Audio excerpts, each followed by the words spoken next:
Bienvenue sur AD Regard. Aujourd'hui, je vais vous présenter un suspense dramatique qui est sorti en 2007 intitulé Monolith. Le film commence par une mère transportant son enfant dans une voiture appelée Monolith vers la demeure de sa grand-mère en parlant à l'assistante de l'IA Lilith. Nous apprenons que le nom de la mère est Sandra et que son fils de 2 ans est nommé David. Son époux, Carl, est un pilote qui n'a pas pu les rejoindre en raison de son travail. Puisqu'il a un emploi du temps chargé, le véhicule est si avancé qu'il peut même détecter le poids des passagers à l'intérieur du véhicule. Plus tard, Carl appelle et informe qu'il est à l'aéroport central après avoir achevé son devoir, qu'il leur manque beaucoup. À ce moment-là, quelqu'un frappe à la porte et Carl dit au revoir et s'en va. Pendant ce temps, David commence à crier à ses côtés, utilisant son smartphone, et après un certain temps, Sandra fait une halte à une station-service sur le bord de la route. Elle emmène ensuite David dans les toilettes, change ses couches, pendant que Défile rigole. La station-service dispose également d'un supermarché où Sandra achète à son fils SCS en cas préféré en payant au comptoir. Sandra remarque que quelqu'un essaie de s'introduire dans sa voiture à l'extérieur, et au lieu de s'inquiéter, elle sort simplement son smartphone et verrouille le véhicule à l'aide de l'application intelligente. Pendant que Sandra inspecte la situation, elle ne remarque même pas que David a été séparé d'elle. Après avoir ressenti que David est perdu, elle le cherche dans le supermarché. Elle se précipite dehors et appelle même un inconnu en supposant que David est avec lui. Elle semble être totalement paniquée jusqu'à ce qu'elle trouve David avec les 3 mêmes dames qu'elle a rencontrées plus tôt aux toilettes. Sandra met immédiatement David dans sa voiture et active la fonction de mode sécurisé qui la désengage de ce qui se passe à l'extérieur, et elle pousse enfin un soupir de soulagement. Après avoir quitté la station-service, Sandra a encore une longue distance à parcourir avant d'atteindre la maison de sa belle-mère. En raison du long trajet, Sandra s'ennuie et décide d'appeler son amie d'enfance Géza pour la surveiller. Quand Géza reçoit l'appel, elle informe qu'elle se trouve près de l'aéroport central dans un hôtel. Elle dit même à Sandra qu'elle a séjourné à l'hôtel avec Carl. Sandra est dévastée et déçue par la révélation que son amie a une relation avec son mari. Elle devient tellement frustrée qu'elle ne prend même pas la peine d'entrer dans la maison de sa belle-mère après avoir atteint l'entrée. Elle continue d'appeler Carl, mais il ne décroche pas et fait semblant d'être occupé. Marre des mensonges, Sandra décide de prendre les choses en main et organise son voyage pour retrouver Carl à l'aéroport central de Los Angeles. Sur son chemin, un panneau indique que la distance jusqu'à Los Angeles est d'environ 320 000. Au bout d'un moment, Lilith, l'IA intelligente, mentionne qu'un grave accident a eu lieu sur l'autoroute principale, ce qui ralentira ce chemin. Elle propose alors à Sandra d'emprunter la route de contournement, ce qui leur fera gagner beaucoup de temps. Cependant, l'IA mentionne également que l'itinéraire est désert et qu'il n'y a pratiquement pas de passagers. Sandra, qui tient à affronter son mari, n'hésite pas une seconde et prend la voie alternative. Plus tard, il fait noir, et Sandra commence à ressentir des difficultés à conduire la voiture, et le brouillard sur le chemin s'intensifie également, affectant sa vision de la route. Devant elle, sur son chemin, elle ne trouve aucun établissement humain ni aucun autre véhicule. Cependant, elle trouve une sous-station électrique située au milieu de nulle part. Puis elle jette un coup d'œil sur l'endroit, mais s'en va bientôt. L'endroit est tellement désert que les seuls présents sont des animaux sauvages. Soudain, Sandra devient nerveuse, perd sa concentration et percute un cerf qui tentait de traverser la route. À cause de la collision, David se met à pleurer comme d'habitude. Sandra lui donne son smartphone pour le calmer. Ensuite, elle sort immédiatement pour vérifier l'animal, mais il semble être presque mort. Le cerf est coincé sous le devant de la voiture. À cause de cela, Sandra est incapable de faire avancer sa voiture. C'est alors que Sandra essaie de comprendre la situation. Elle oublie qu'elle a laissé David seul dans la voiture. Pendant ce temps, alors que David joue avec le téléphone portable, il ouvre accidentellement certaines applications de la voiture. Il déplace son doigt autour de l'application ouverte et, sans la vigilance de Sandra, il active la fonction de la voiture. Cette caractéristique protège les passagers à l'intérieur de toutes sortes de perturbations et de dangers.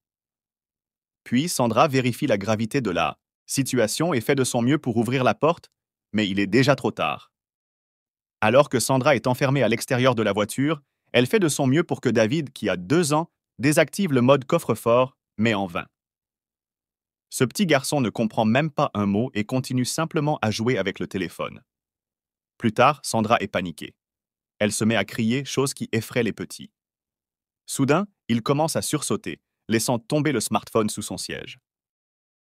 Ici, Sandra apprend que les caractéristiques de la voiture monolithe ne sont pas seulement une publicité, mais qu'elles fonctionnent également dans la réalité. Même lorsque Sandra essaie de briser le verre avec une pierre, aucune égratignure n'est visible sur le verre de la fenêtre. Voyant tous ses efforts vains, Sandra décide de chercher d'autres options afin de trouver une solution. Elle commence à marcher vers la sous-station électrique qu'elle avait remarquée auparavant. Après quelques minutes de marche, elle atteint la gare, saute par-dessus la clôture et crie à l'aide. Cependant, elle n'obtient aucune réponse, et la station semble être vide. Aucun travailleur n'est présent pour le moment. Après cela, Sandra entre dans l'une des pièces et trouve des objets nécessaires à l'intérieur. Elle prend une lampe de poche pour utiliser dans la nuit et une grosse clé pour l'aider à briser la vitre de la voiture verrouillée. Dans une dernière tentative, Sandra commence à frapper la voiture avec la clé. Une alarme se met à retentir, ce qui fait finalement reculer le coyote. À ce moment, Sandra remarque que David a des difficultés à respirer. Malgré la situation, elle parvient à calmer David, et il commence enfin à respirer et s'endort bientôt. Après quelques réflexions, Sandra se fatigue elle aussi et s'endort sur le capot de la voiture. Le lendemain, Sandra se réveille alors que le soleil brille déjà. Elle se précipite alors immédiatement pour vérifier l'état de David à l'intérieur de la voiture. Elle trouve David faible et affaibli à cause de la faim et de la déshydratation. L'une des caractéristiques de la voiture affiche également la température de l'environnement qui semble augmenter lentement. Cette condition est une malédiction pour Sandra, car l'endroit est complètement isolé, sans humains autour. Sandra décide de demander de l'aide et suit la route. Bien qu'elle soit gravement déshydratée, elle poursuit le long voyage à pied. Elle connaît aussi les risques de laisser David seul dans la voiture surchauffée, mais elle n'a d'autre choix que de demander de l'aide. Pendant ce temps, la température à l'intérieur de la voiture monolithe augmente, provoquant le démarrage instantané du ventilateur de refroidissement d'urgence. Cependant, après avoir atteint la G abandonnée, Sandra entre à l'intérieur et découvre des boissons alcoolisées, un gallon d'essence, un briquet et une paire de pneus d'avion de rechange. Elle consomme de l'alcool et rassemble immédiatement les éléments nécessaires. Après cela, Sandra utilise le briquet pour allumer les 2 pneus dans l'espoir d'attirer l'attention des secours et d'obtenir de l'aide. Dans la scène suivante, Sandra se précipite vers la voiture et trouve David toujours faible, virant au rouge. Elle essaie de l'appeler, mais David ne répond pas et ne bouge pas. La température à l'intérieur de la voiture a considérablement augmenté et les ventilateurs de refroidissement d'urgence sont devenus inefficaces. Voyant l'état de son fils, Sandra grimpe immédiatement sur le toit et verse l'eau qu'elle a apportée de la rivière. Mais tous ses efforts sont vains. Pensant que son enfant devra mourir à l'intérieur du véhicule, elle recommence à frapper la vitre de la voiture avec la clé, mais cela gaspille son énergie. Plus tard, Sandra essaie d'allumer un feu à l'extérieur de la voiture dans l'espoir que les capteurs détecteront la fumée et ouvriront les fenêtres. Mais rien de tout cela ne se produit. Au lieu de cela, les ventilateurs de refroidissement d'urgence s'arrêtent de fonctionner pour empêcher la fumée de pénétrer à l'intérieur.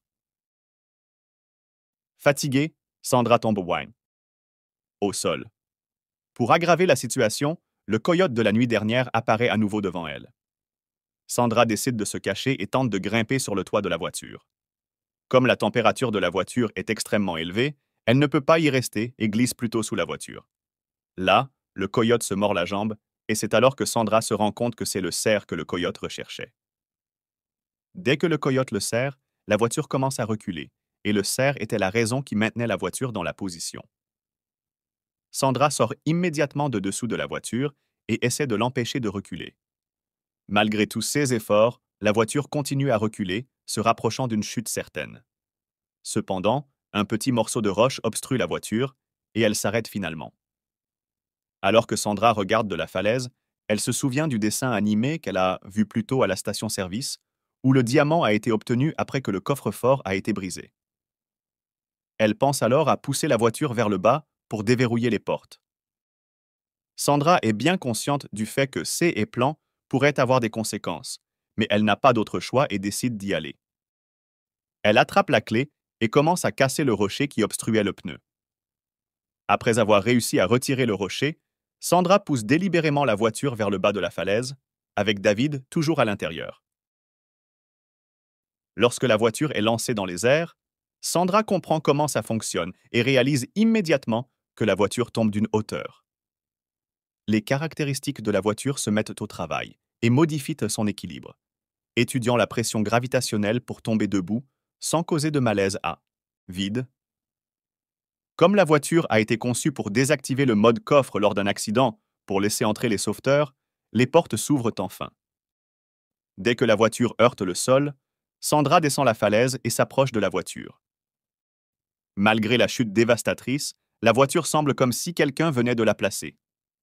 La trouvant, la porte verrouillée ouverte, Sandra sort précipitamment David de la voiture et ouvre ses vêtements pour l'aider à se rafraîchir.